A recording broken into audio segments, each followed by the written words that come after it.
Hello, this is Adam from Infant, Toddler, Youth, and Car Seat Quickie. So we're going to give you a general overview on how to install your Nuna Pipa Relx Base.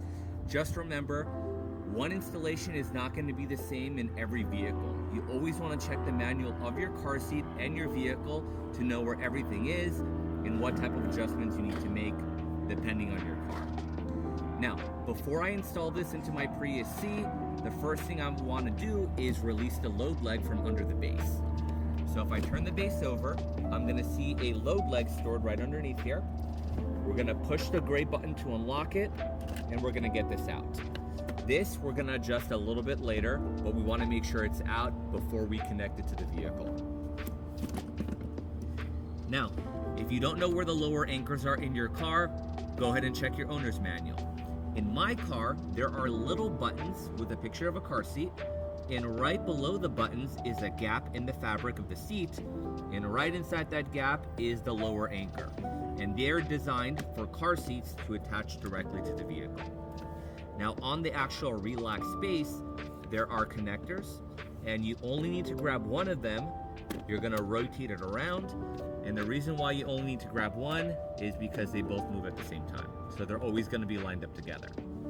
You're gonna line up the Relx rigid anchor with the lower anchors in your vehicle. You're gonna push it on. You're gonna hear a clicking sound, and the window on the connector is gonna go from red to green to let you know that it's actually attached to the vehicle. If there's a gap between the base and your vehicle seat, you're gonna push from the back of the base, push it toward the vehicle seat, and you're gonna hear a ratcheting sound. When the car seat base is flush with the vehicle seat, you know it's at the tightness position it needs to be. Now the back of the car seat, this right here, this is the part that worries families the most, because even when you've secured it correctly and have it tight enough, the back of the car seat is still gonna move up and down, it's still gonna move side to side, but that movement is actually normal. When a car seat accident occurs, the car seats absorb the crash force and redistribute it. So instead of the force being released on the baby, it's going to be released on the back. And that's actually one of the big reasons why you never want the seat in front to be touching or pinning the car seat, because it's going to prevent that movement and the force will not be able to be released as intended. So this movement back here is completely normal. Now we can go ahead and adjust the load leg. Right where my finger is, there is a button. If you push that button in, it's going to unlock the leg, and you can extend it all the way down to the floor. Okay, there are a number of different locking positions, so make sure the leg gets locked in place. And right near the bottom here are indicator windows as well. There's one on each side, so no matter what side you're on, you'll be able to see one of them.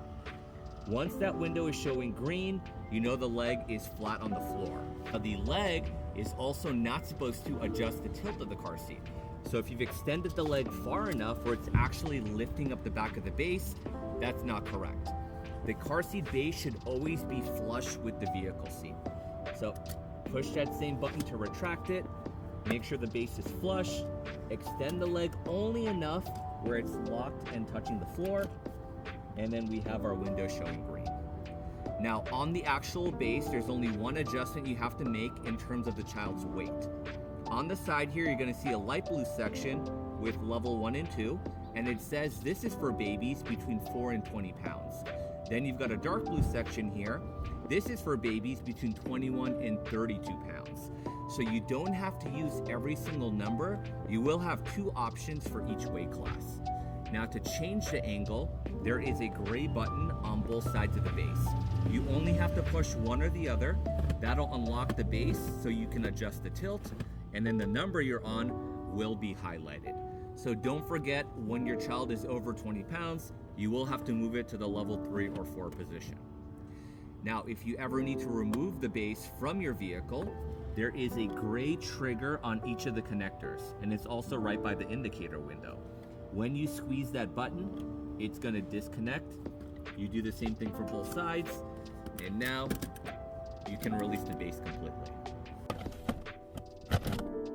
Thanks for watching the video. Don't forget to follow, like, and subscribe to support the channel. See you next time.